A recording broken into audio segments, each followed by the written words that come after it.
Good evening. I'm Dr. Edel Kroll, Chair of the Sexuality Studies program here at Marshall University. Unfortunately, Neil Patrick Harris was delayed in Atlanta, so I have stepped in as your host for Wizard of Sexuality Studies 2014. Lucky for you, we were able to use NPH's fee to provide refreshments for intermission. 7-layer bars and hot cocoa for everyone, provided you're between 45 and 60 patrons. Let me take a minute to explain the rules of the game to you. Waiting behind this curtain are 4 faculty from across the university. Each of them are masters of their discipline and teach in the Sexuality Studies program. Each of them is eager to win your praise, crush the competition, be dubbed Wizard of Sexuality Studies, and be crowned in glory, and also with this lovely, lovely hat. The rules of the competition are simple. There will be 2 main rounds of 5 questions each. Each of the professors will have 1 minute to answer each question. I will alert the competitors by saying 10 seconds before their time is up. The order of the speakers has been predetermined and randomized by the website randomizer.org. After each faculty member has spoken, you, the audience, will vote for your favorite response by using those clickers in your hand, A, B, C, or D. Points will be given to each speaker depending on their rank. Person with the most points at the end will be strutting around in that lovely, lovely hat. But we've added 2 wrinkles to make the game more interesting. First of all, in the middle of each round is a lightning round. Our combatants will give 1-sentence answers to brief questions. 5 volunteers in the audience will vote for best answer, and the person with the most votes wins all the points for that question. No majority, no score. It's a great chance to rack up quick points. Second wrinkle. Look at the buckets on the stage. If you feel that your favorite person isn't getting the respect that they deserve, you can change that. For every dollar that you toss in a bucket, points will go to that person. We're a modern democracy. You can buy the vote. And all the money raised tonight will go to Contact, the 24-hour rape crisis center. For more information on Contact, see the advocates in the atrium just outside the doors. Now, you may be asking, Dr. Kroll, where did baby questions come from? Well, they come from you, good citizens. Want to submit a question for our panel? You can do that in one of 2 ways. First, fill out one of the green question forms in the back of the room and bring it to our major domo, Dr. Walter Squire. Give him a wave, Dr. Squire. Excellent. If you put your name on the question and your question is picked, you will be able to look our hungry, hungry competitors in the eye and ask them the question yourself. Otherwise, I'll be happy to do it for you. Second way, tweet your question to @MUSexualityStew, STU, or by using the hashtag Wizard2014. So, enough prelude, let's get on with the show. Put your hands together and let's give a rousing martial welcome to me.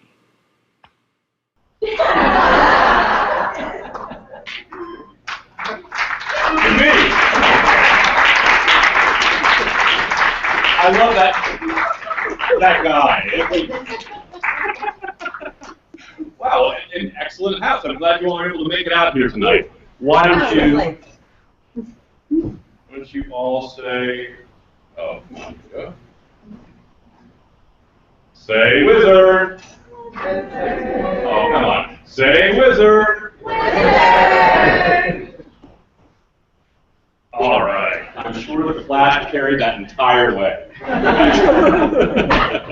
Well, welcome everybody. I'm glad that you all were able to come out for our first, hopefully annual, provided the stage doesn't burn down, Wizard of Sexuality Studies. Let me introduce the various combatants to you tonight. But first, let me introduce our major domo, Dr. Walter Squire.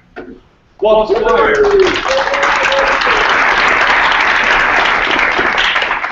He's an assistant professor of English who specializes in film. He's taught gender and sexuality in film since the Sexuality Studies program began in fall 2001. Aside from being able to say that watching movies is research, Dr. Squire enjoys unusual music, international vegetarian cuisine, and he grows his own habanero peppers. Walter Squire.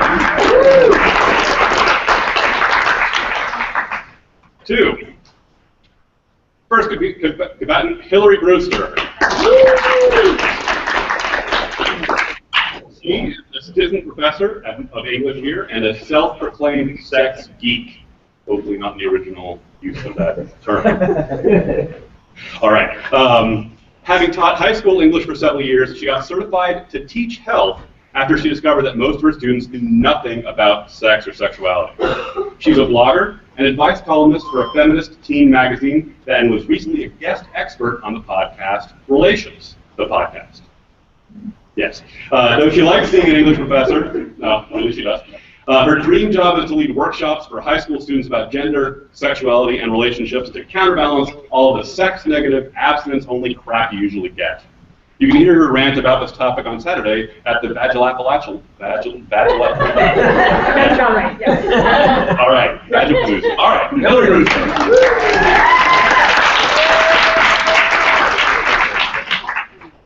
All right, next up is Greta Rensenbrink, who's a historian of sexuality and gender, among other things. Her research and publishing have been on lesbian history, and currently she's working on a project on Appalachian queer history. She teaches 2 courses for sexuality studies, a history of sexuality, and an LGBT history class. Dr.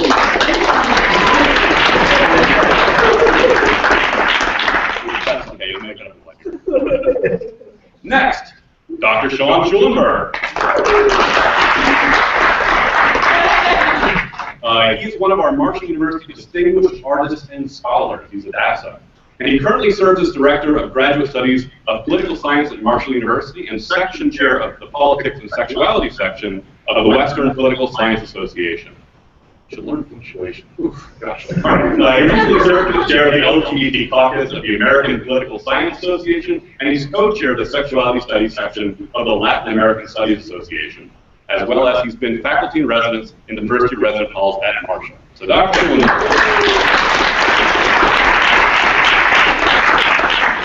And in spitting distance, after years of learning tantric sexual and magical rites of Himalayan wizards in Nepal and India, is that Nepal, Texas? Nepal and India, Dr. Jeffrey Root became Associate Professor of Religious Studies at Marshall. In this guise, he teaches courses on non-Western religions where he never mentions sexual fluids, sex, mother's milk, fatherhood, gender identity, magic, or any other icky or controversial subjects. So, Dr. Root. All right, as that beautiful, beautiful man has already told you, if you want to submit questions, we have green sheets in the back, bring them down to my lovely wife in the front row here. Or you can tweet them in to at MU Sexuality Stu, STU, or using the hashtag Wizard2014. But I am going to start with the first question, and it will be, and starting off will be Dr. Ruth. What is something? I knew I got the cheer for something. It's all been randomized in advance. Okay, so what is something that an expert in your discipline knows about sex or sexuality that nobody else does?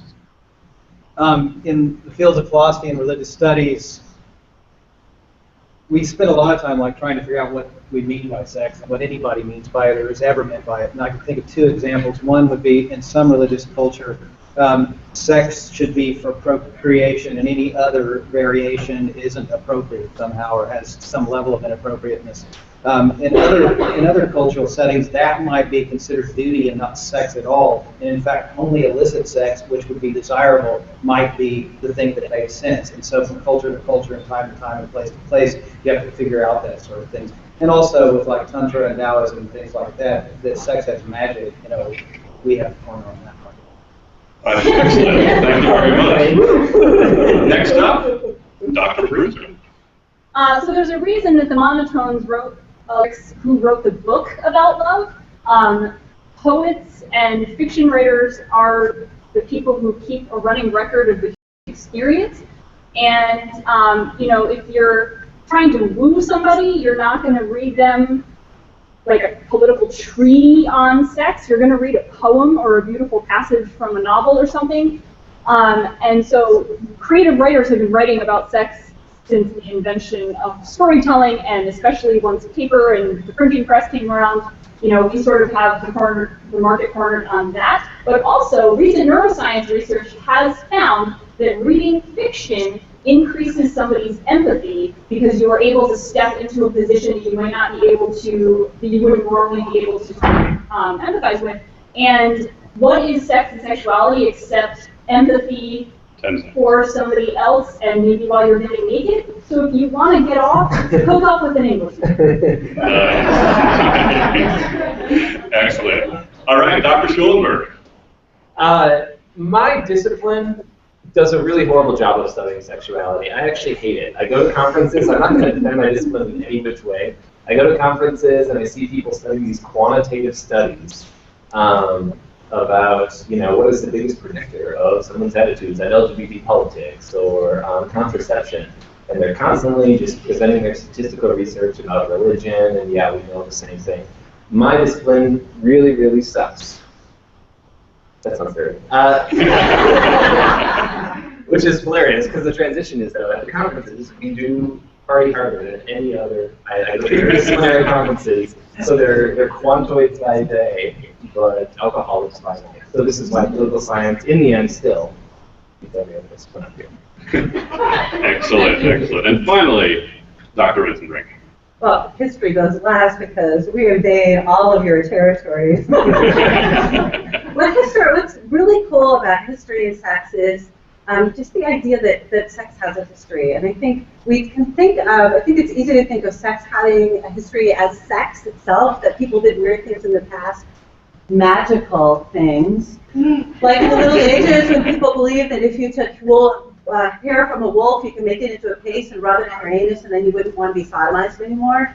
Come on. But what I think is really cool about sexuality, history of sexuality, is really looking at the way that sexuality has been defined and shaped and understood in really different ways over time, which is something we share with anthropology, sort of looking historically in the way that the same kind of acts and behaviors, like the two women lying in bed caressing each other and declaring their passionate love for each other. If it's 1860, they're really good friends. If it's 1960s, oh my God, they're lesbians. So that kind of, the definitional shifts in the ways that those things change. That's what history really rocks at. Excellent. All right, round of applause for all of our cadets. Now it's your turn. You all have your clickers. Is the polling open? Polling is open. All right, so everybody pick A, B, C, or D on your clicker, and Dr. Squire will tell us how you did. I don't like this. I hold it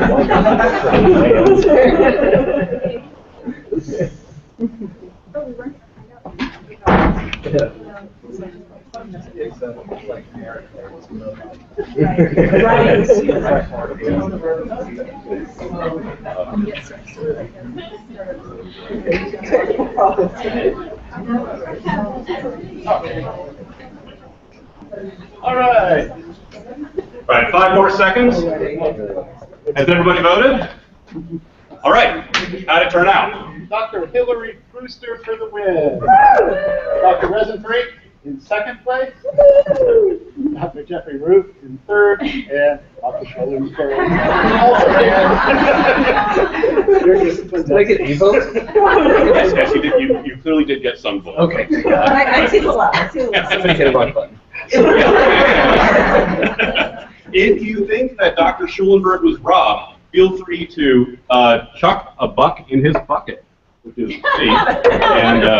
And as I said, each dollar that's donated will give votes to each person. As I said, all the money will go to.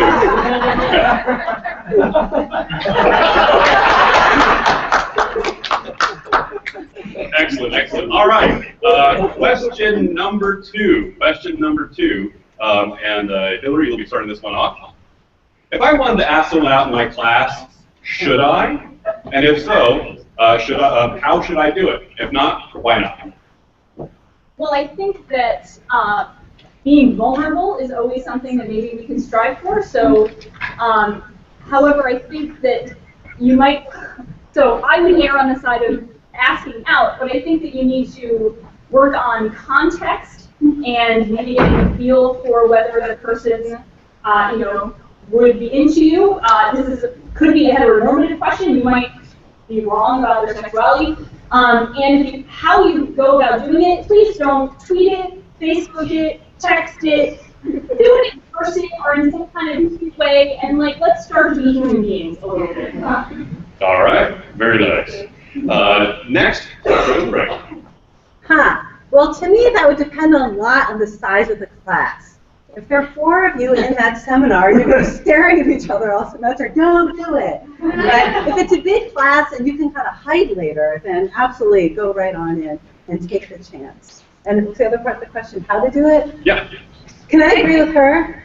Sure. No, that's cheating. Yeah, I think absolutely. Wait, copying from somebody else is cheating?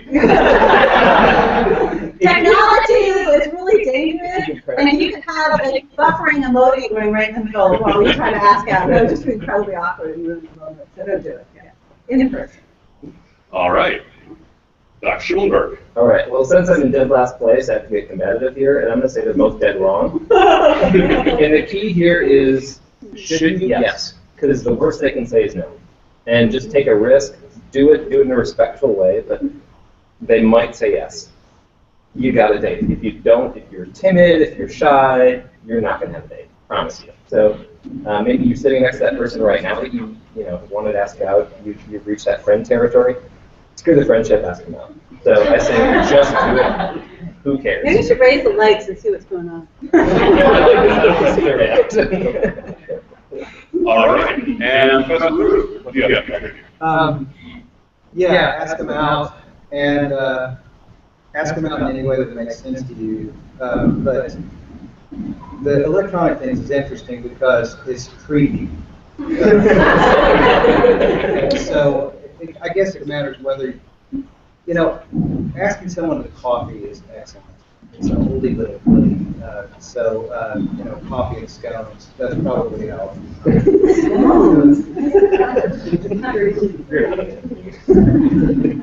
All right. Round of applause for all of our. All right. Voting's open.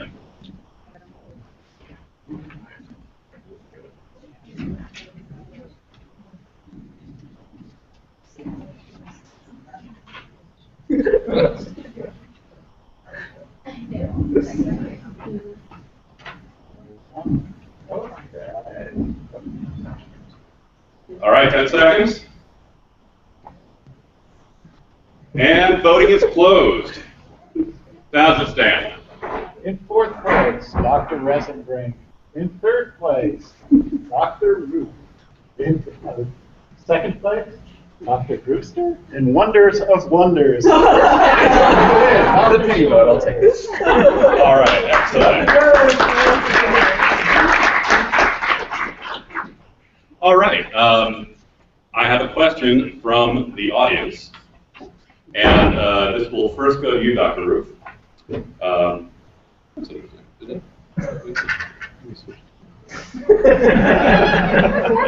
that's the point of having things randomized, right? All right. So, you go first. Is watching pornography considered cheating? Wow, that's an excellent question. Etymologically, pornography means some kind of graphic material, written or otherwise, that turns you on. And so, is being turned on by somebody or something else other than your partner cheating? I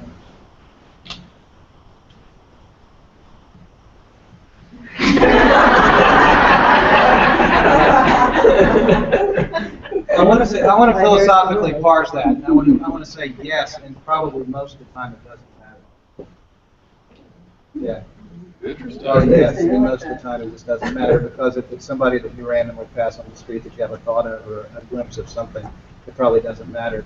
Now, the pornographic industry is probably a different thing, and I would say that creeps me out a little bit. Oh, interesting answer. Oh, I think that if you think that if pornography is cheating, because pornography is something sort of designed to incite titillation, right?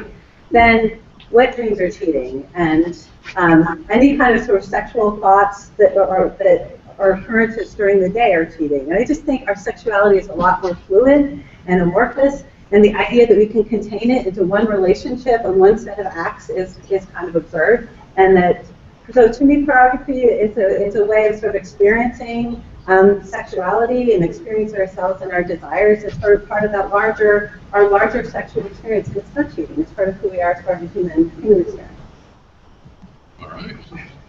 Next, Sean. All right. Yes or no? That's my answer. Pornography, for me, is anything you're embarrassed or ashamed or afraid to tell your partner or partners.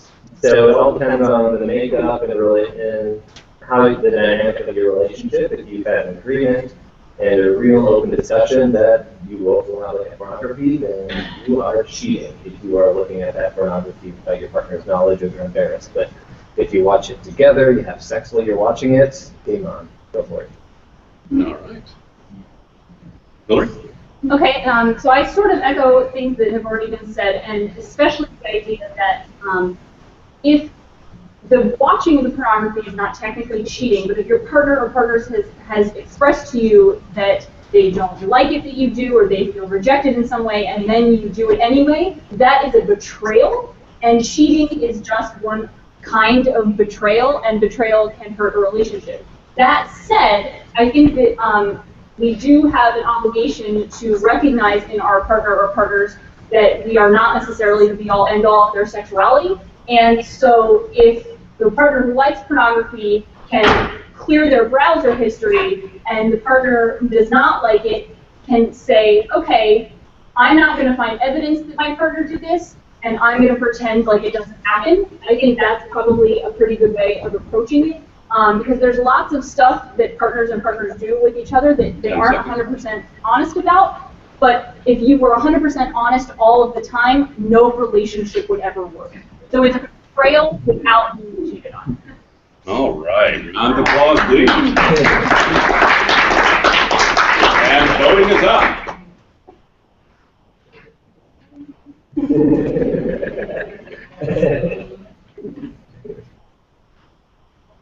All right, 10 seconds, please. Looks like all the votes are in. So, Dr. Squire, what's the situation?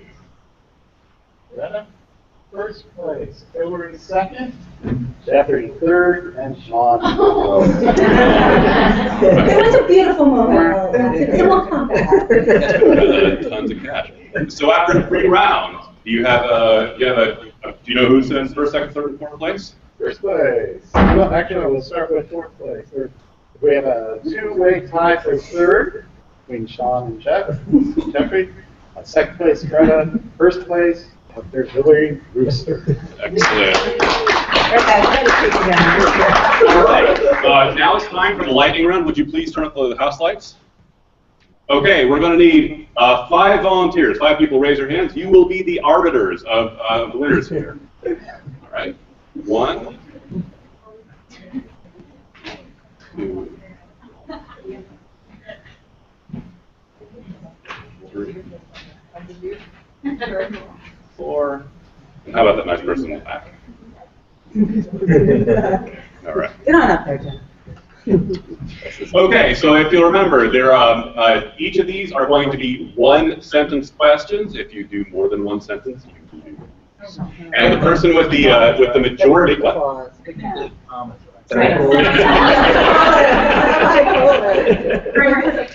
I am not interested in your foldings.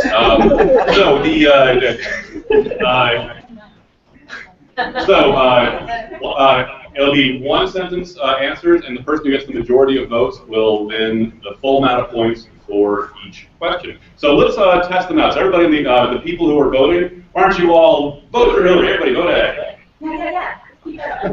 All right, everybody, vote B. Vote C. And vote D. All right, that's how it feels. Okay. So, first lightning round question, and we'll just, all right, so starting with you, Jeff. If you could say one thing to Miley Cyrus, what it would be? Get an Indian guru and sell literature in the airport. Dr. Rosenberg. It makes me sad to see someone who's so clearly trying to figure out how to voice and powerful women and express their sexuality, and they're not listening to all these women before who thought about this in so much more positive ways. All right. Dr. Schulenberg? I just forfeit that one because that was a great answer. I'm so for her. I felt emotional about it. And Dr. Brewster? I would say, tell all of your sexist, misogynist haters, shove your foam finger up their ass. All right, vote please. A, B, C, or D? Hey, it's coming. Wait, one more. One more vote. Vote. Damn! All right. Excellent. All right. Next question. What is the weirdest sex fact you know? Greta.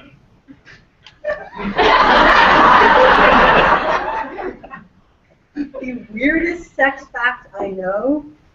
I already did the whole wolf anus thing. That's pretty weird. Sean?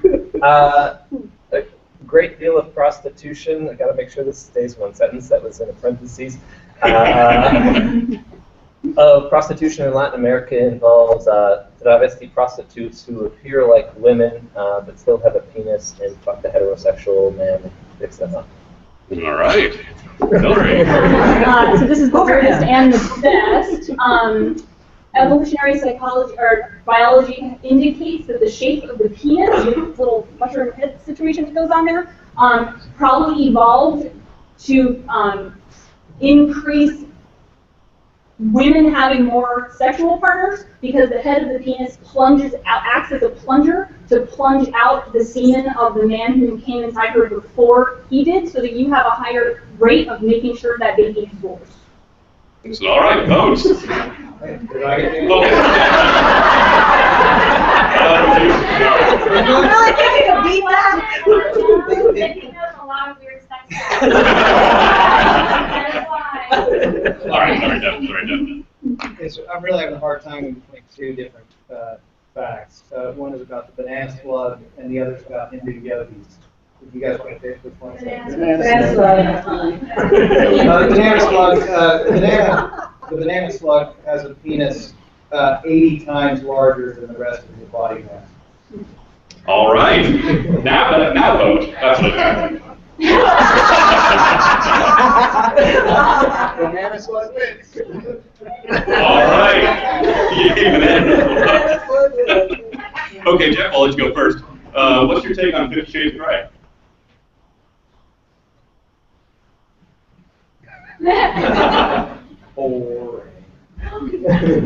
All right.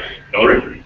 Well, I'd like to point out that it was a book, so English wins here, that has influenced sexuality probably more in the past 5 or so years than any other, book that's come out. And I think more power to you, and if that is increasing fun sex happening in the bedroom for lots of people, it's a terribly written book, but go for it. All right, Sean. I don't know anything about the book. All right. Greta. I've tried to read the book and I failed to read the book, and I think it's really interesting that to me it tells me a lot about the history of sexuality and the way that from my generation I can't relate to it, and yet I understand that there are generations of people for whom it means a lot, and it really speaks to them. Deep history. All right. I got a vote. All right. There's no majority, so no points. You all lose. Oh, we all win! No votes for I know that. So people are giving you credit for Yes. that. All right. Okay, Hillary, at what age should we start teaching kids about sex? When they ask. Okay. Greta? When they ask. John? I don't think we should have to teach kids about sex. I don't think we should compartmentalize what sex is different than regular life. It should just be a part of life. It should be this weird, distinct thing from everything else that we do. I will ignore the creepy hand thing that you did. And Jeff, I think you're the only person on the panel with a kid. But that's not relevant. I'm not. What do you think? Every time it comes up, whatever's right. All right. It makes sense. Well, Wow, all right. Jeff is the winner. Okay, and final lightning question, starting with you, Sean. Define sexuality. Come on. Anything that gets you off. All right, Greta.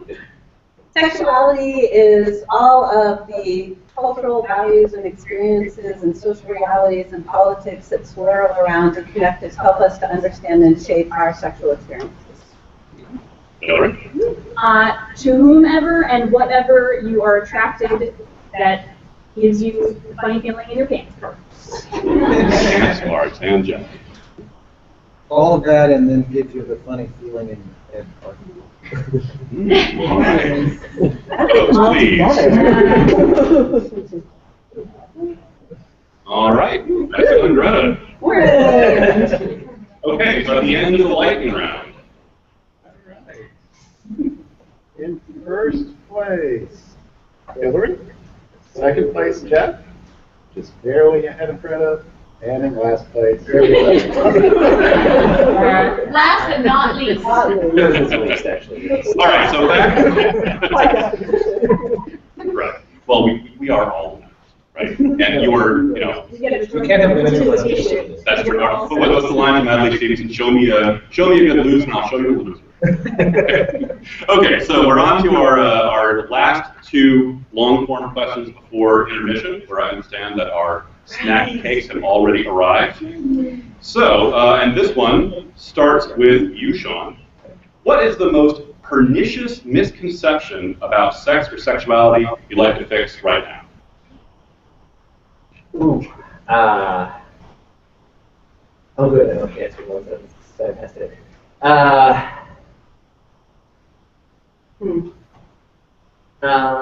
Mine would be for LGBT groups that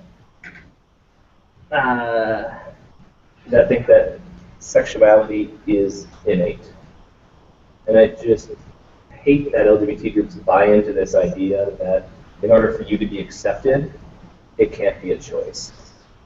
Like, there are a lot of choices people make in their lives, and why does it have to be innate for them to be accepted?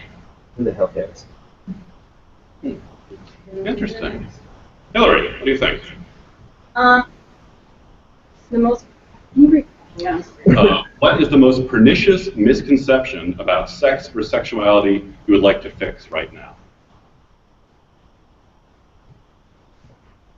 I think the most pernicious one is about any group or sexual orientation that is outside the heteronormative norm. So whether that includes LGBTQ or sexual perversions, I'm using the term in scare quotes, that is somehow bad or wrong. Whether it is a choice or innate, the fact if you're not a dude banging a woman and vice versa, that somehow that is wrong and bad and not culturally acceptable and shouldn't be normalized and should be demonized and that kind of thing. So kind of, as long as it's consensual, whatever floats your boat. Okay. Jeff? Could you read the question again? You want me to use it in a sentence? In Latin. It's not a spelling bee. Oh, okay. I'll do it in Latin. Good est. Tom, what is the most pernicious misconception about sex or sexuality you'd like to correct right now? That anybody knows what that means. And gets to tell you that anybody else gets to decide. All right. And Greta. Well, I agree with what all of you guys are saying, but sort of thinking about it in a different way, about sexuality more generally, and the idea that talking about it is dangerous and bad and leads in dangerous directions, and that somehow that silencing sexuality, silencing talk about sex, restricting it and enforcing it is so good. And I think that's an idea that's just still really, really deeply in our society, and that's why we need these conversations. Okay, round of applause for the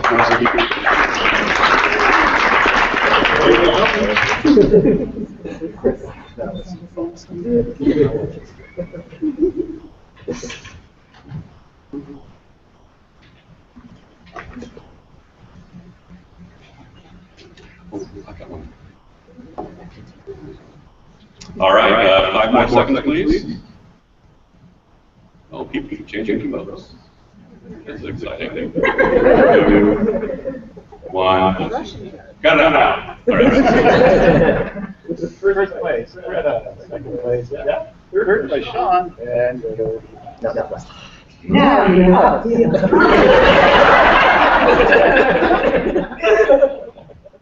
All right, and so this will be the last question before intermission, where you've got lots of lovely cookies out there. You're talking with nice folks from Contact. You can chat with the talent. Maybe you need some answers. Those of you who have the lightning round voting questions, if you could please bring them back up in front so we can get some fresh blood after we finish with this question right here, which I think goes with the technology question we were asking earlier. And this is always at retweet your mom in the audience. All right. Well, this must have come in from the Twitter sphere. So at retweet your mom would like to know, Sean, what are the benefits and drawbacks of sexting? What are the benefits and drawbacks of sexting? Well, I don't know what this one.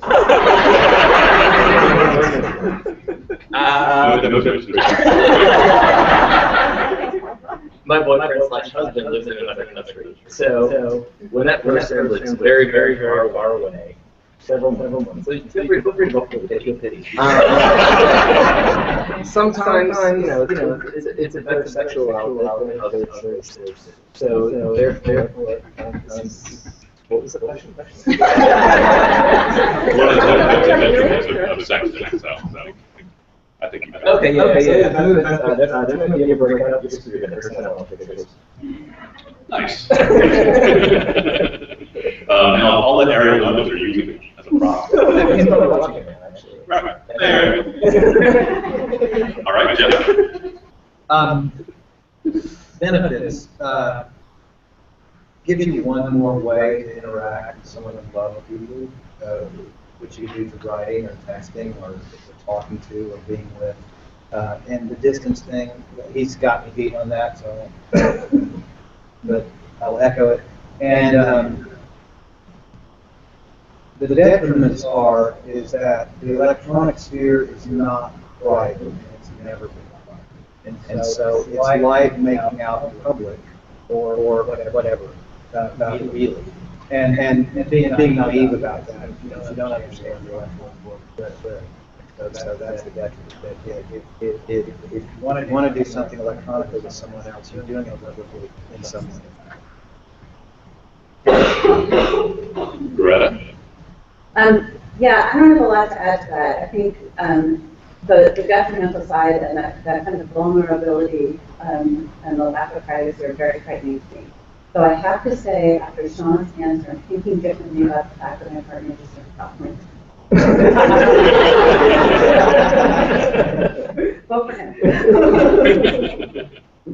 And Hillary, bring us up. Well, I agree with the drawbacks because it can come back to haunt you. However, as Anthony Weiner found out very, very successful. However, I would like to correct the idea of this that you can't sext unless there's long distance, or even if you live in the same house with the person, or they're 4 blocks away. Sexting is one more thing that you can bring to a relationship. Like, I could drive right now and probably go get laid. I can also sext, and it's like getting you ready for the next time, like making things really exciting, and it's just one more way to sort of add sexuality to your relationship, and that it's fun, and it doesn't have to be about distance. You could sext your neighbor. I mean, not that I want you to, but you could. Excellent. All right. Round of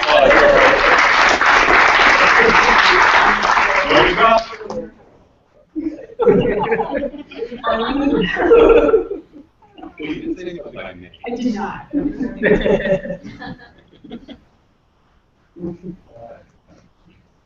5 seconds, please. All right, so how does that wind up? Results: fourth place, Greta. Second place, Beth. Third place, Sean. And Sex Your Neighbor. Okay, if you could add three more votes to Dr. Schulenberg, because only person who care enough about to donate really to a cause. How does things stand?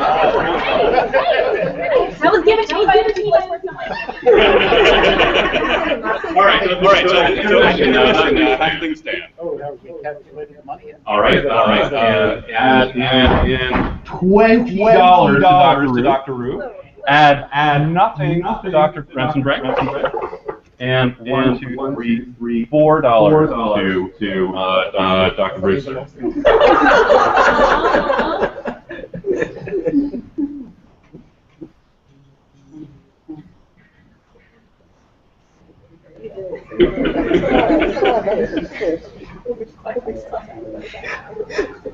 Oh, so you'll in your tenure portfolio.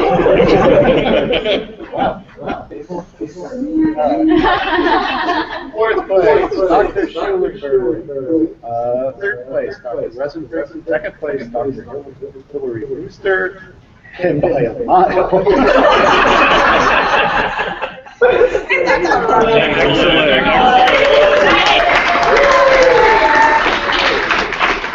All right, see y'all at 9 o'clock. If you are one of my students and you're here to get credit, there's a sign-in sheet for me in the back. If you want to join the Sexuality Studies listserv, there's a sheet for that in the back. Those of you who are here to get food, there's another sign-up sheet for that in the back as well.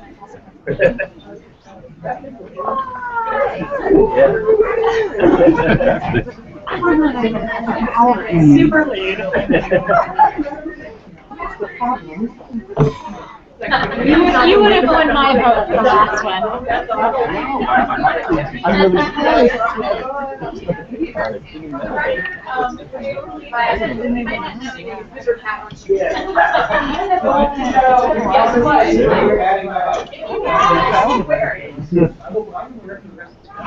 You better wear it for the rest of the semester. Wait, before you put mine in, let's make it fresh Yeah, for. there's already been some more money. So wait till the next round. Okay. So I got to Wait till the next round. All right.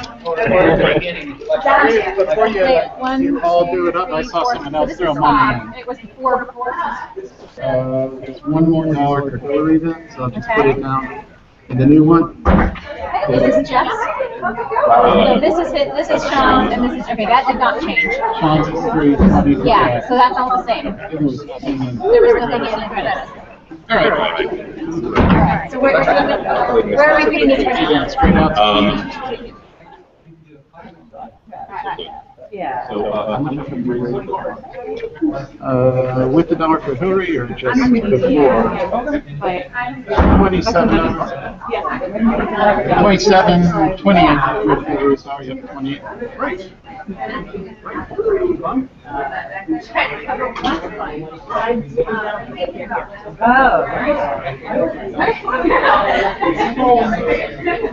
Hi. We're plotting questions. How about that blush?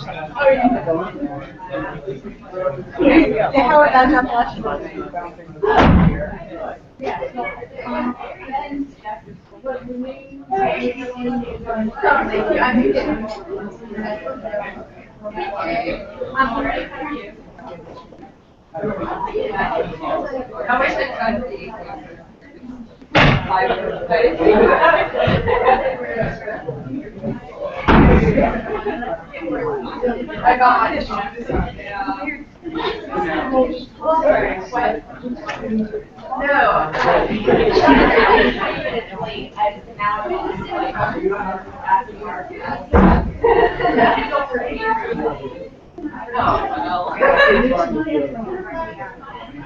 Yeah.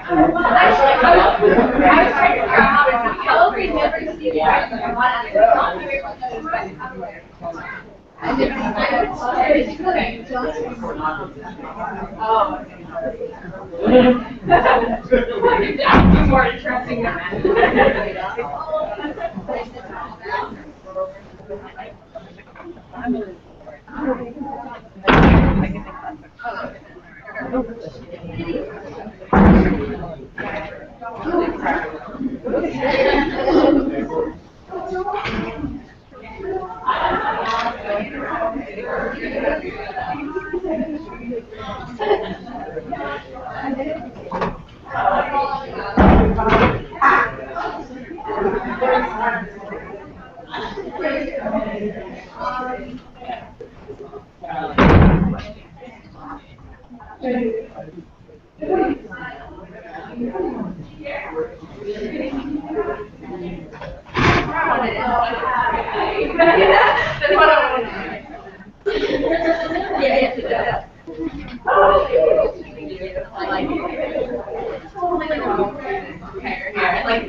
That's amazing. I don't have that habit.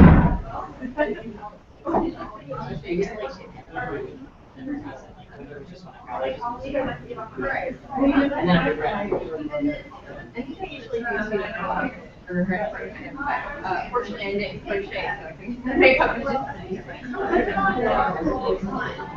I don't know, just write feature and question mark. Or actually, that would be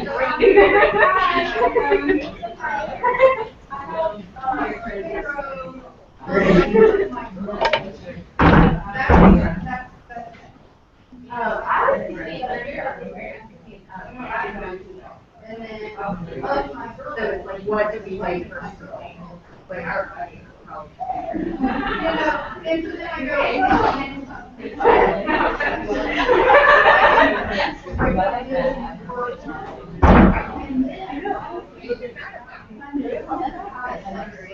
yeah, we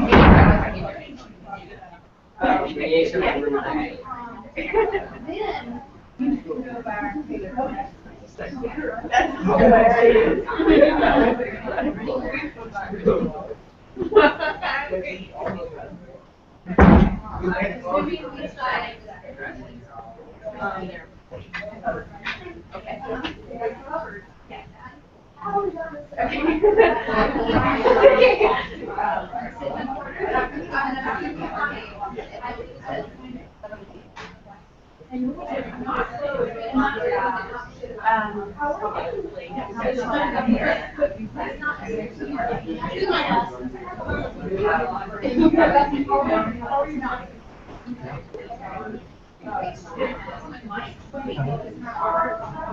That would be awesome.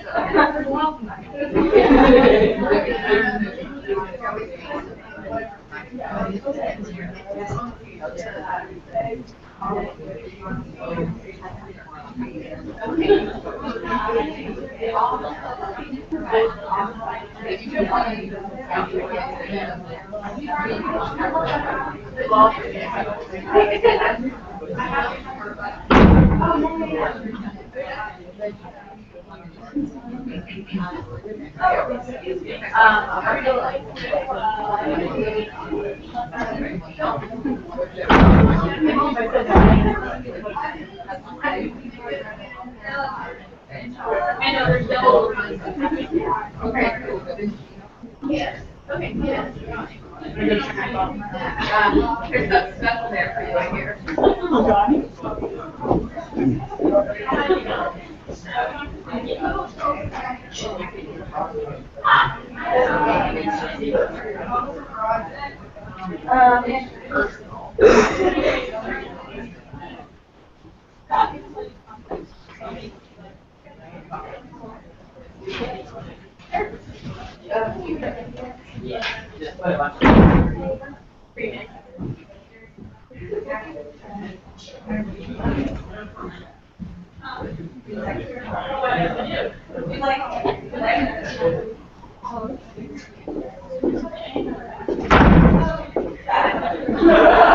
He just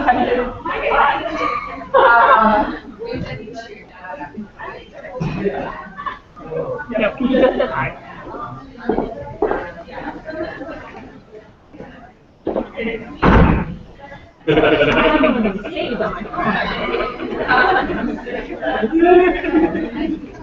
Are you going to get a question? I'm thinking of a question that I am going to have to ask because I know who has to. In fact, it has a name on it, so.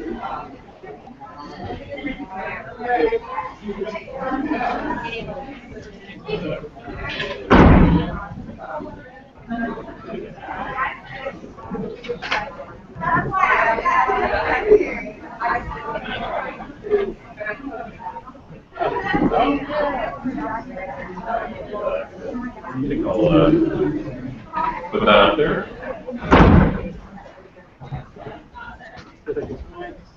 Other questions? Was it? I grabbed it, yeah.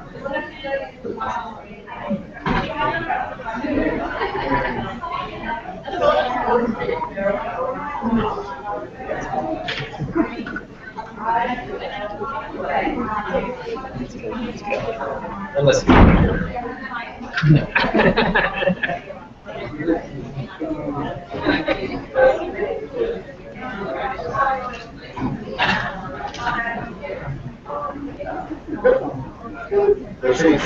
his name.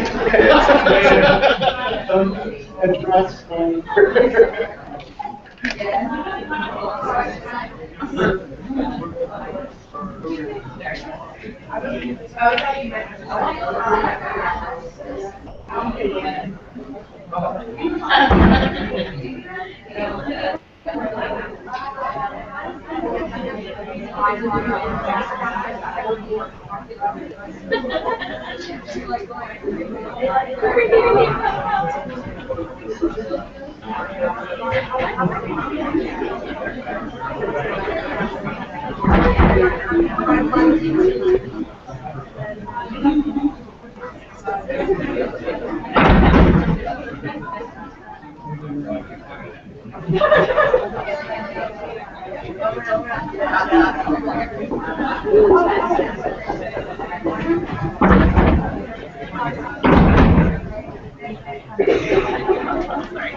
Wait, we have more money now. Holy crap!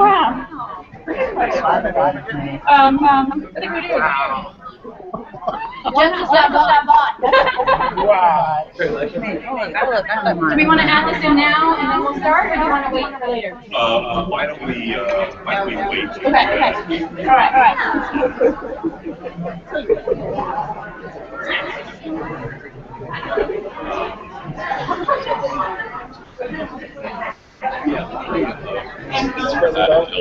Why don't we do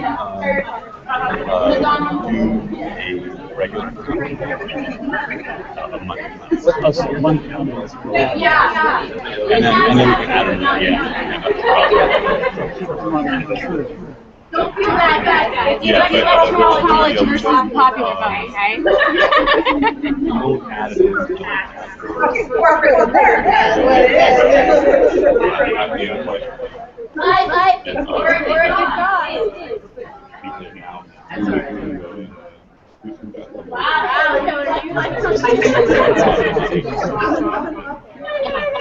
Poor Sean's just like, whatever, until we're But my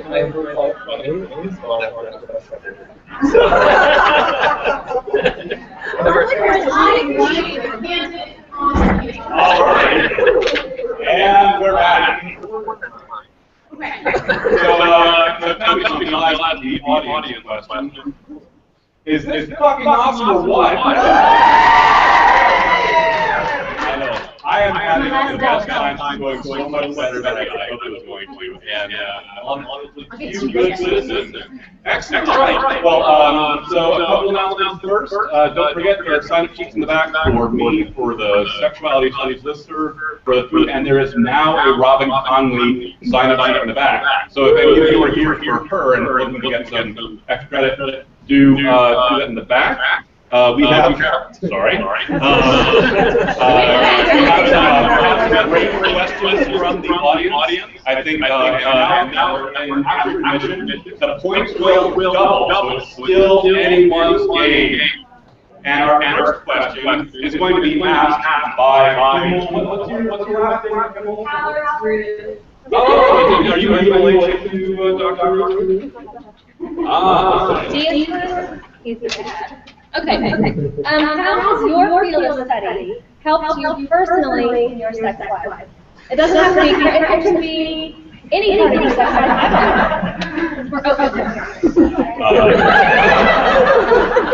Okay, and first up is Jeff.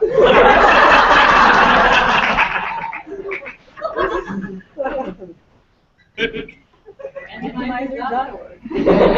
I don't like randomizer.org.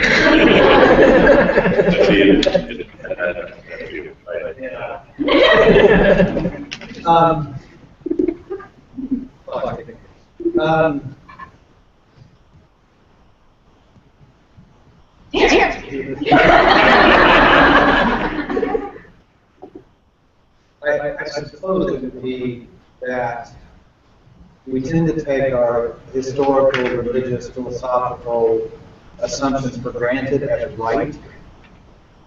And if you spend a lot of time researching, doing field work, thinking, writing about these things, you just can't be that certain. And being uncertain and being able to reimagine what you, or imagine if you can't imagine or reimagine yourself, affects not only your mind, but it also it does affect things like your sex life, choices. Okay.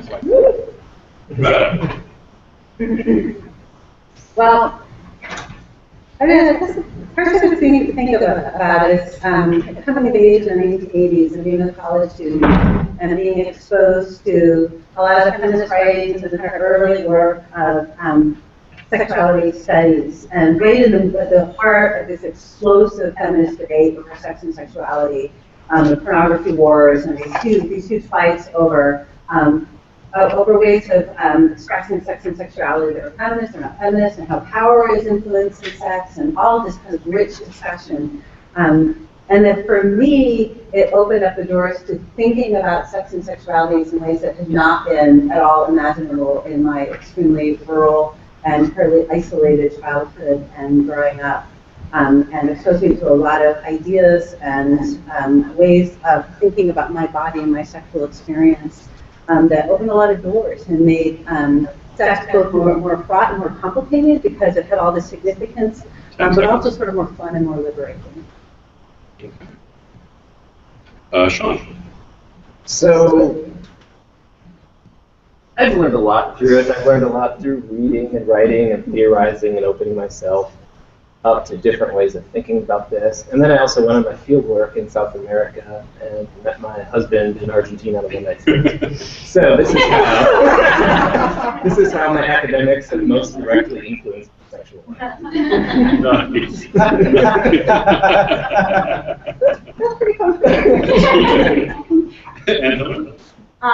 Well, I could counter with that, but I'm really just not going to go there because I would. But all of those like sex that you're composing, that's rhetoric, that's creative writing. So things like that. But also, I was given Ovid as a gift earlier in the semester, and he suggests that in order to get over somebody, you should get under somebody else. And that's how I met my boyfriend. All right, voting is open.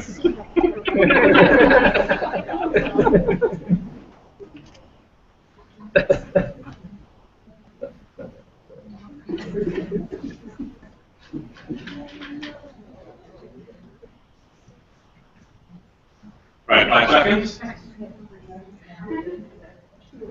All right, voting is closed. Fourth place, Jeff. Second or third place, Greta. Third place, Sean. And for the win, Hillary.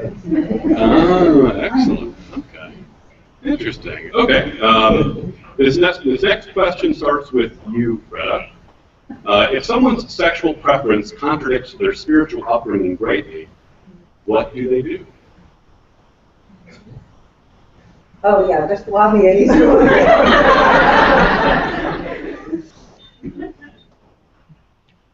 Yeah, that's obviously not a question with a really easy answer. And I think for me, I'm a very spiritual person, but not a religious person, and it's very hard for me to understand and figure out how to talk to people about religious convictions that really hinder their lives and experience because of something that I've really experienced. But to me, I feel like if your spiritual beliefs are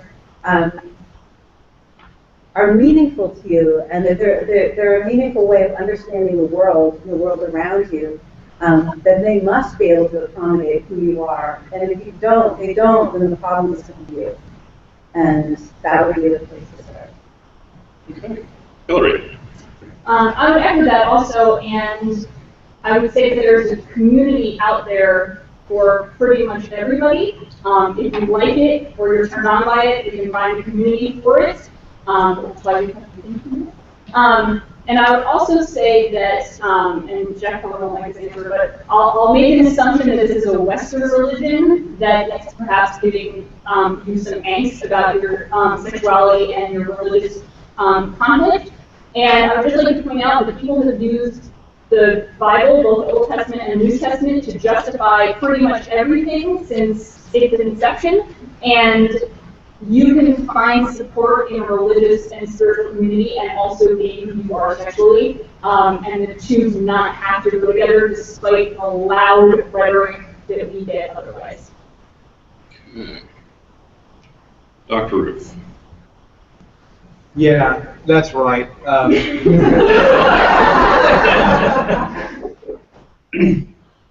If you took all the great religious traditions, and when I say great, I don't mean this because they're awesome, I mean just because they're big. The big religious traditions that exist in the world, in every one of those communities, you will find absolute intolerance and single-minded rule-following existence, and that be explained and expressed as absolutely the truth. In those same traditions, and in other parts of those traditions, you will find levels of tolerance that will surprise, shock, and blow you away. And so sometimes it's not your tradition, it's the flavor that you're drinking. And so you can re-examine possibly that there's other versions of your own tradition that are more accepting possibly than others. You know, what that requires is that you have to do your homework. You need to find out what your own tradition thinks and its variations. And Sean. That's a really hard question. You guys answered great. I don't know. It gets into that whole religion, spirituality thing. You have, sexual feelings, sexual identity, sexual orientation is just juxtaposed to your religion, and there's where the line is of religion. I say, fuck up religion and get away from it. If it's your own internal spirituality and you're trying to reconcile these things, then I think that's a more serious battle. That's because if your spirituality is something really things, but I don't think that your sexuality harms you, which is really how you feel about different things. And I think you have to search it and fight for a way in which they reconcile. If you don't find a way they reconcile, you're going to be useful. So I don't know. Okay. Voting is up.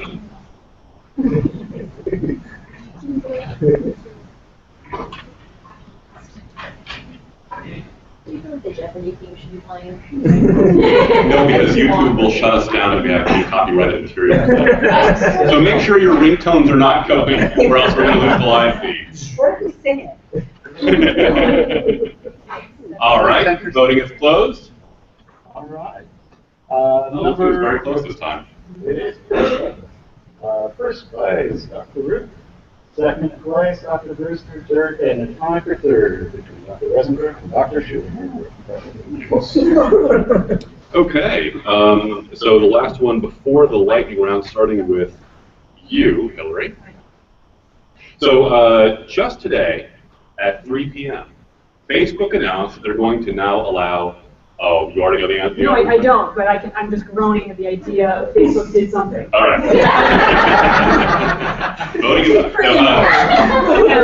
All right. So today at 3 p.m., Facebook announced that they're going to allow 50 different sexualities. And they're going to allow people to choose what pronouns refer to them. What would be the next big trans-positive step that should be taken by a major media platform? Good for Facebook. More procrastinating. Can you say the second part of that? What's the next big trans-positive step that a major media or corporation, for that matter, should take? Well, since corporations are people, now we know, thanks to this situation,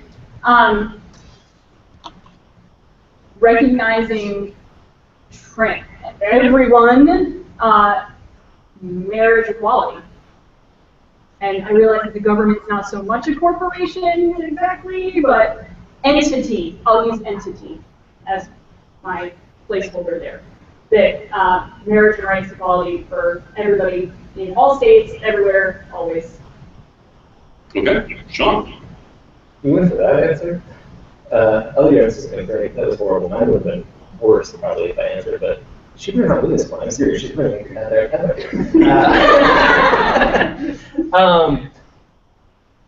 My answer would still will be worse. Part of this is about identification and how we all individually identify. And I think Facebook is one of those places where individuals actually go out and they put that out there themselves. So I think, in terms of a lot of social media, like if they follow that step, I'm not sure there's a lot of social media will do as well as people post. In terms of media generally, though, I think just being much more educated about gender issues, not being jerk-faced Pierce Morgan as he was last week. So really just media figures really understanding issues of gender identity in a much more complicated yet simple way. It's really simple, but it's very difficult for a lot of media figures. So. Okay. Jeff? The next step would be for media figures, yeah, politicians, yeah, but actually I think those are actually largely serve the interests of really big corporate sort of interests. And so what I would say is something like this. Give up on all of the legal language that backs up this kind of stuff. Give up on all the legal language that says that even creates this as sort of a social or legal issue.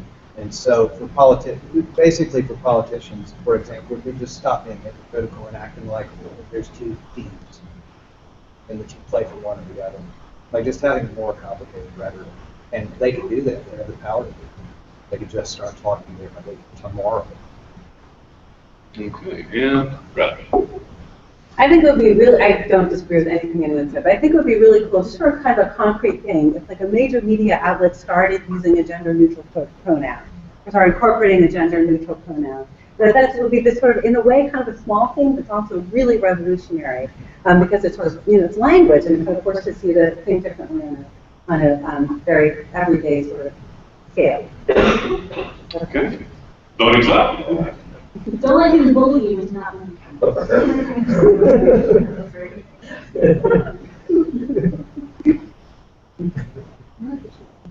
You better be off, and I'm between you. All right. 5 seconds. I'm glad that nobody went with the Will and Grace answer. We should have a TV show. Yeah, sitcom. All right, and after the voting? Do you want just the 8th round or running total all the way? So this round and then the running total. Okay, this round, first place Greta, second place Jeff, third place Sean, fourth place Hillary. Okay,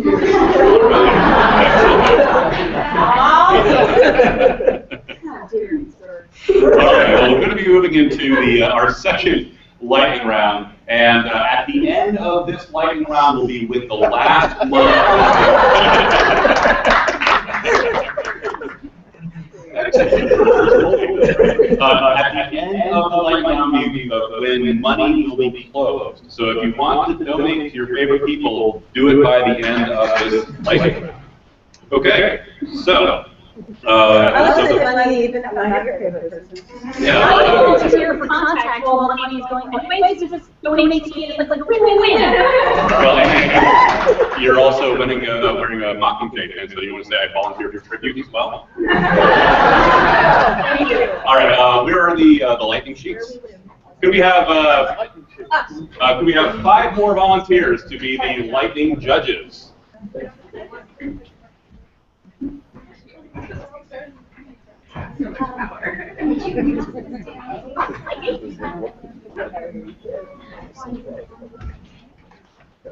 How much extra credit does that give me? There's that and that. Buying extra credit. We're taking correction to a whole other level. Wow.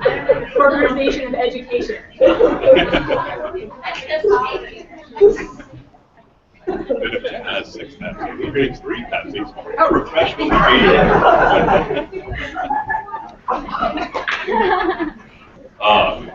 Contact is going to love us. All right.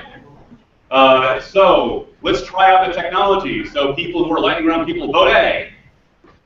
Vote B. Vote C. Vote D. All right, the technology works. All right. Okay, lightning round question number 1, starting with you, Greta. If I were Vladimir Putin, what would you say to me right now? Get the hell out of my bed. Jeff. Other Jeff. Would you like some vodka? Sean? Please don't run for president again, or don't be appointed prime minister during the next election sometime. All right, and Hillary. Put a shirt on and get off the horse, that's great. All right, vote please. All right, 4 to Hillary. Okay, 2. At what point in dating someone should they disclose that they have an STD? Hillary. I think definitely before you become fluid bonded, you should be getting tested anyway. But I think that before you become sexually intimate, and I don't just mean intercourse, there are other words, other kinds of sex, that you should disclose. But I also think that it doesn't have to be that big of a deal if everybody's dealing with it responsibly. Okay, Sean. Someone should always disclose before there's any risk of transmission. Otherwise, but always don't assume that the other person will, that 1, they know, or 2, that they will honestly disclose. Okay, Greta. Yeah, I think that what they said before, obviously before there, but I'm waiting until there's some connection and you could talk about it in a matter of way, and that this is something to discuss, and this is just normal and something that every couple should discuss, and yeah, look deeply. Okay. Yeah. Yeah, not the first sentence out of your mouth. There's not a possibility it might form a connection, but a serious conversation before anything gets physical is just being responsible, whether you have an STD or not. All right. I also like the term STI, not STD. Just throwing that out there. Okay. Votes, please. All right. Goes to Jeff. Part of the reason why I wanted to ask that question is many of you don't know this, as is clear by the statistic I'm going to tell you. Marshall regularly ranks in the worst 3 colleges in the nation for amount of STIs. So keep it. Wow. Well, be careful. Be careful. First date. Not during the icebreaker in one of our classes, please. Okay. After dinner, before dessert. All right, Greta. At what point in a relationship should someone reveal that they're polygamous or polyamorous? Sorry. All right. At what point in a relationship does someone reveal that they are polyamorous? Well, I think that's something that really depends on the context, because to me, that wouldn't be something that would necessarily be so shocking to reveal, and that would be sort of part of who I am and my worldview, and it might be for you. If it's an issue where you really think that you're dating someone who might have an issue with it, then you might want to wait a couple of dates and again, make sure that there's some kind of connection, and then, in that getting to know, talk about it as something that's about who you are and part of yourself. John? At any point, you'd also have your regular relationship defining talk about seeing other people. Otherwise, it might not really matter in any which way. It might not be an issue, but if you're defining the other issues, such as, maybe one really likes to be spanked a lot, that might be the time for that conversation, or this conversation as well.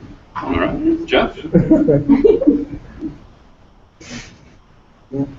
When you come to know someone at least as well as you would ask them serious questions and answer and give serious answers, thoughtful answers.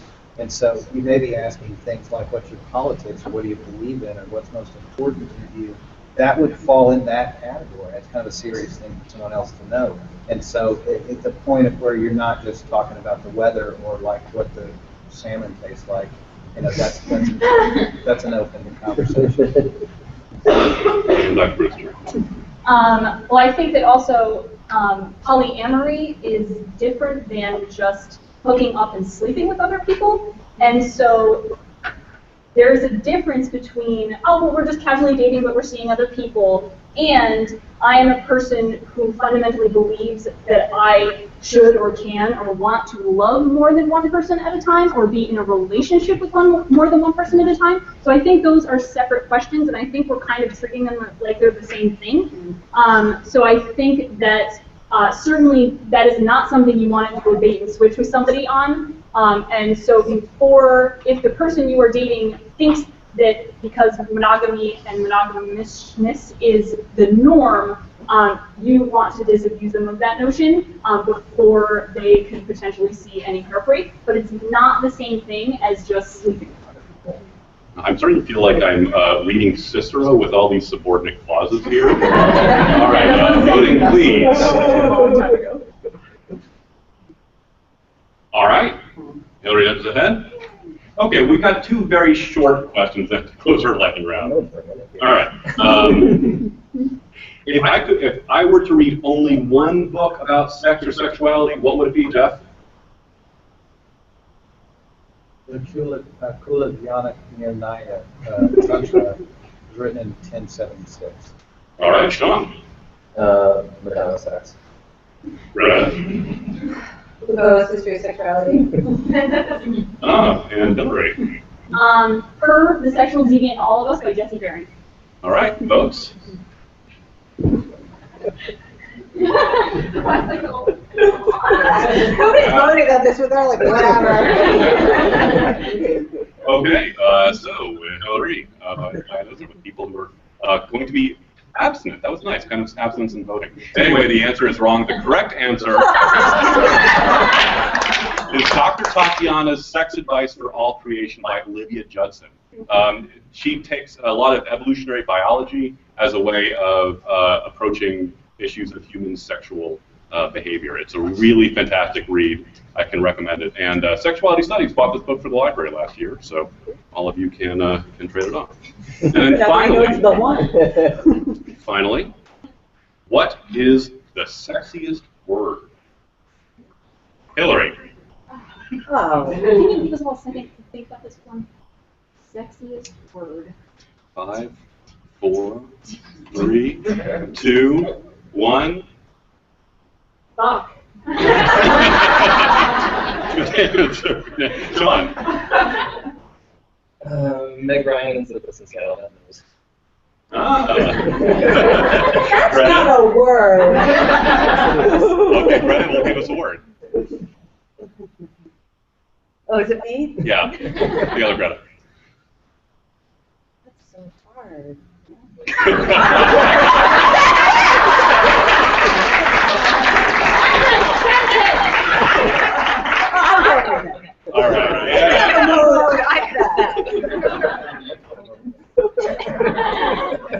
Subsection born ball doesn't have and have not looks like this. Okay, if we have a motion and a moan and a sentence, can I go again? No. Thanks for asking. Votes, please. Oh, some people still like art. All right. Excellent. Okay, so at the end of our lightning round, and remember, this is your last chance to donate to contact and also to sway the vote. So if you feel that Hillary was robbed by having to go first on that question, now's the time to open your pockets. I guess everyone's already opened the pockets. My pocket is empty. I've got to use cleaner. All right. So what's the standing after our lightning round? After our lightning round, fourth place, Sean. Third place, Greta. Fourth place, Jeffrey. And first place, Hillary. All right. Any more cash for contact? Those are all making me feel awkward.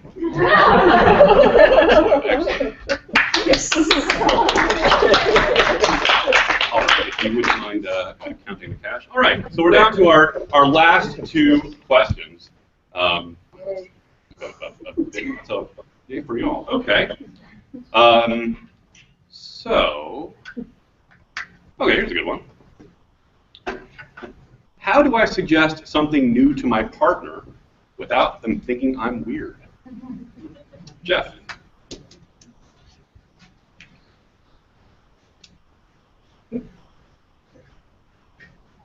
The real answer there, is this a lightning round or is that a regular? No, this is a one. The real answer there is that how do you keep talking about it after you know they think it's weird? So it doesn't matter whether it's weird or not or they think it's weird, but it matters whether you can establish the connection with another person where you trust that at some point they trust you enough to sort of let you get your idea or your imagination sort of out there, and then sort of figure it out. All right, Sean. Can you say the question one more time? How do I suggest something new to my partner without them thinking I'm weird? I hope I never find the answer to that question because I want him to think I'm weird and I want the sex to always be weird. All right, is that your answer? It's totally. Hillary. I think it's all in the framing, and I think if you say it would really get me off if you, or I really want you to insert your thing you want here. I mean, who can say no to that? If your partner is interested in pleasing you, partner or partners, they are gonna, GGG, good, giving, engaged. Do it. All right, and Greta. Yeah, I mean, what you guys said is really good. But I guess I think sex is weird.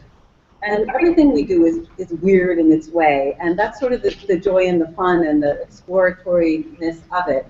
And yeah, and I guess, as Jeff said, if you create a context in your relationship where there's this sort of playfulness and willingness to explore and try to figure out different ways to satisfy each other, it's all weird and it's all good.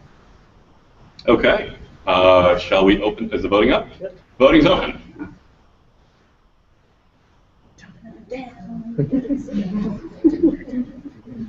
It really is mesmerizing because it has the bar and they keep changing. All right, 5 seconds. I stopped looking over there to go. Got me too depressed. All right, voting is closed. Winner is Sean. Yay! Third is Hillary. Fourth is Jeff. All right, excellent. Do we have a sense of how much money has been donated to Contact tonight? Hold on. Look at that wad of bills. That is a massive, massive wad of bills. Can we have one of the volunteers from Contact down here? All right. Wait. Damn it! Yes, I had 140. Hold on. So, what would you like to tell us about Contact? If you want, if folks want to talk to you, is there anything else you want? Hi guys. We are the Contact Rape Crisis Center, and we serve victims of sexual assault and stalking. All our services are free and they're confidential. We have a 24-hour hotline, so people can call any day of the week, any time of the day. And you will get a real person. I've been on call all week. I've gotten calls every single night. So we're always there for you. And we have a lot of referrals that we can refer you to. If you've been sexually assaulted or know anybody that's been sexually assaulted, you can contact us. If you were sexually assaulted when you were younger, we can still assist you. We can still help you. If you were sexually assaulted today, we can assist you. And we also go to the hospital with victims, and we are with them while they do like sexual assault kits. And we stay with them throughout the entire process. Whether they decide to report, whether they decide not to do anything about it, we're always there for them. And if they want to get in contact with you all, how do they do it? I don't know her number offhand. Do you know her number offhand? Would it be on perhaps some literature that you might have outside the door? Definitely. We have a table outside, and all our pamphlets are out there. It has all our numbers. Would it be? Nope, not this number. Okay. You can call this number, but it's the National Sexual Assault Hotline, so they might send you that. But if you want our number, it's out there on the table. So also, we have a volunteer program. Okay. And our volunteers are trained to take counseling calls, and they're also trained to help victims at the hospital. And we're actually having a training coming up very soon. It starts the first week of March. And we also have pamphlets where you can sign up, and we can contact you, and you guys can volunteer for it. And we love our volunteers. Well, great. And so let's see how much we love you. $163. Oh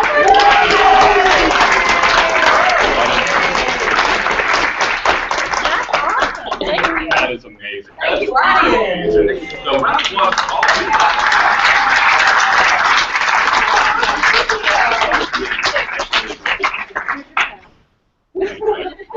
I was going to have to roll you for that. And I also just wanted to put a small word in for the Sexuality Studies program. I mean, we're a relatively new minor here. You can see that we have really stellar talent from across the university. There's only a small amount of folks that we have teaching for us. Do we have anybody else who teaches for us up there? You. Right there in the back. Oh, I do. I'm chair of the Sexuality Studies program. If you're interested in the minor, it's really, really easy to get. It's just 5 sexuality approved classes. We have a list on our website. We're adding to them every semester. So if you are interested, just shoot me an email. So MU Sexuality Stew is our Sexuality Studies. MU Sexuality. I think it's Sexuality Studies at Marshall.edu. Well, my email is pearl@marshall.edu. we have an email address. We have a website. MU Sexuality Stew, our STU. Not like disco stew. We also have the Twitter feed that many of you I know are now following us. So yay for that at MU Sexuality Stew. Shoot me an email. I'll be happy to talk to you and work with that or something. No, every different questions are usually. One more question. But I already know what I'm going to ask. Oh yes. So what's this thing that's going on Saturday that I can't pronounce? So on Saturday, put on by the Women's Studies Department, we were having the Badger Appalachia logs. And so in the previous years, we've done the giant monologues by Eve Ensler, and this year it's more of a original work, monologue, things like that. And Saturday at 8 p.m. in Marcos, which is in the student center in the basement, and it's $5 to get in, and the money goes to the I don't remember how to say this. The Hoga Hall Underwood. Hoga Hall Underwood Home for Children. Home for Children. And so faculty and students from the Marshall community have written original work that all have to do with sex and sexuality. It's going to be really interesting and fun. So that's Saturday at 8 p.m. And doesn't Women's Studies have a new way of planning their events? Women's Studies does. I'm also the director of Women's Studies, and our website now has a calendar, and we have all of the Women's Studies events on the calendar, and if you go on the Marshall webpage and search Women's Studies, boom, there you are. We have Women's Studies events, and Women's Center stuff is going to be on there, and some other Women's Studies related things that we're not doing, but other people are doing on campus. So if you ever want to know any of this stuff that's going on, go there. So, Sean, do you have anything to plug? intro to sexuality studies in the fall.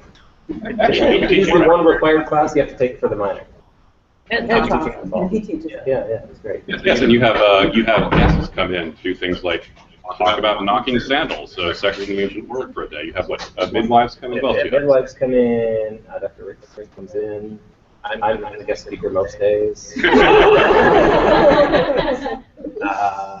That's most of it. There's a lot of awesome films in there. Not too many films because he teaches an amazing film class. He has a couple films that I wanted to teach, but I let him have them. But I'm a cheerleader. You have it.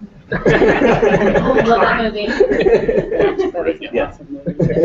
Jeff, do you have anything you want to plug? Yeah, one, because it's not self-evident, and that is, in my Hindu mysticism course, we do a whole unit on goddesses and goddess traditions, and a whole unit on tantric sexual symbolism and religion, and so it looks like any old other boring religious studies class, but you'll learn stuff that's categorized as religious that you can't possibly imagine if you're Western with Western values and Western assumptions be classified as religious, and so it's an interesting class to check out. Give an example. Yeah. The whole time I'm always asking my students. We always talk about how, for example, in this symbolic system, women are naturally magical, so the actually powerful ones in the symbol system, and it's a lack on the part of males that. And in this, we go into great detail as to like figuring out how that works and what the meaning of it is, and so, for example, that women can make food with their bodies is one kind of example of that, and also it's not just human women; it also includes cows, elephants, trees, and ponds and rivers, but not very many other things, and so you have to figure what the heck that might mean.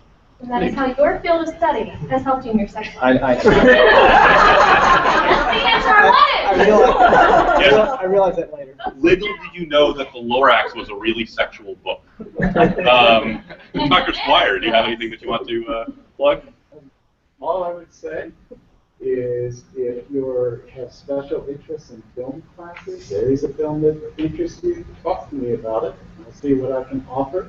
Whether it has to do with sexuality or not, I'm going to be working on getting a film, interdisciplinary film minor started at Marshall as well. The beginning work of that should be happening at the end of this semester. Very cool. Okay, and I guess I have two more small things to plug. One, the class department's having a really badass guy come in on next Wednesday. This guy, Andrew Reinhard, he's the head of publications for the American School of Classical Studies in Athens, which sounds kind of boring, but he also has done 30-day backcountry treks to figure out the impact of fracking on the Badlands. He is a punk archaeologist. He will be playing music from punk archaeology shows, and he'll be talking about ways that if you're smart and you don't want to be a professor, how you can actualize that in your everyday life. So that's going to be in Drinko on Tuesday at 3:30. Drinko on Wednesday at 3:30. Drinko 402. And if you'd like the 7-layer bars, we will have those there as well. And then this fall, I'll be teaching Rhetoric of Seduction, which is a great class. And this coming spring, I'll be teaching Ancient Sexuality, both of which will kick your ass, but in a really good way. Okay, final question. Final question. So, all in all, is sex really that big a deal? Sean?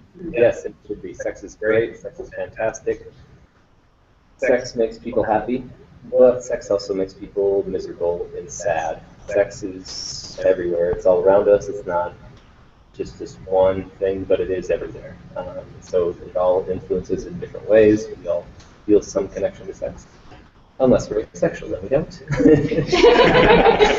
Then I guess I give up. Contradict myself at the end. All right, Greta. Yes and no. I think it is a big deal, and I agree. It sort of infuses every aspect of our lives. But I think it's also not a big deal in the ways that we problematize it and worry about it and are anxious about it. And I like to imagine a world where it could be both a bigger deal and we can embrace it more, and less of a big deal, less troubling. All right. Jeff? It's a big deal, for example, even for someone who is a lifelong Buddhist nun and commits, say, a set of meditation practices to not only never having sex in her life, for example, but also never imagining it. Mm. And so it's a big deal even if it's not a big deal. Mm-hmm. And so, and it's because we're human beings and we're mammals, and you can carry that on out to all life. Well, not all life, because some things are asexual. And we lost again in that. A bunch of life has sex, whether it's dolphins, and it's not all heterosexual among that much bigger world. So whether you're having it, not having it, want to have it, don't want to have it, think it's bad, think it's good, think it's naughty, think it's righteous, it's definitely a big deal. Great, on 1 minute exactly. And then, all right. Well, how can I follow on with that? I echo most of what everything else has been said. Obviously, that's what happens when you go forth. And people, I think, on the personal level, it's as big of a deal as you want it to be. And then in the public political sphere, it is an absolutely huge deal because it is politicized, it is cultural, it is religious, it is historical, it encompasses everything. So I think that there is that dichotomy between personal, big deal or not. I like a big deal, if you know what I mean. And on the outside, it's absolutely a big deal. All right, so voting is up. Let me know if you're single question. No, this isn't streaming on the whole internet. No. Okay. Well, you have to be 18 to get We the really need a break in the song at this point where we don't have. All right, are all of those in? Now, before you reveal, I just want to say a big, hearty thanks to the 4 of you for willing to try this experiment with us. Didn't they do a fantastic job?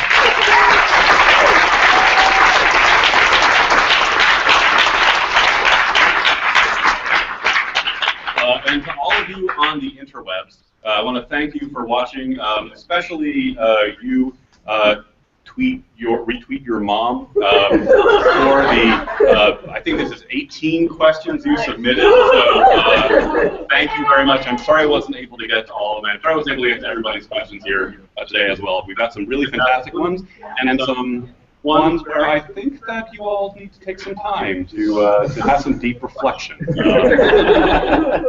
I'm not willing to tell you which ones those are. Yes? Will the Department of Sexuality Studies be answering some of the questions they didn't get to on Twitter or things like that? So people can understand. That's a good question. Would you be willing to, okay. I think that would be an excellent. Okay. Oh, that's something. All right. Well, that's So yeah, in other words, yes.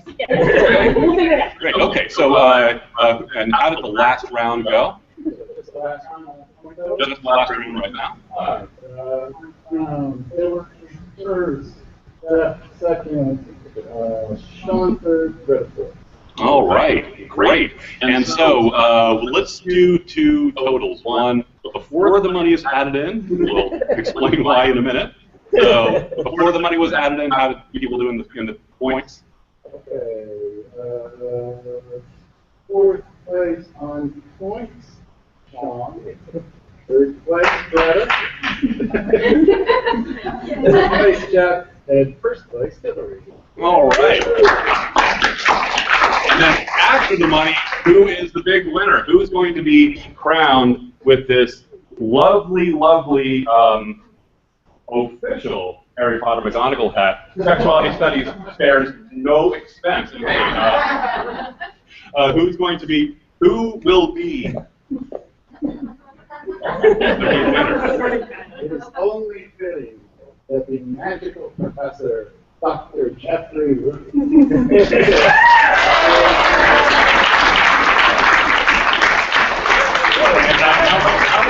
see the Jeffers flip.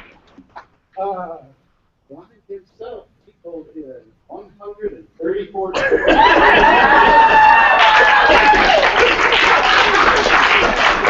about it, Jeff.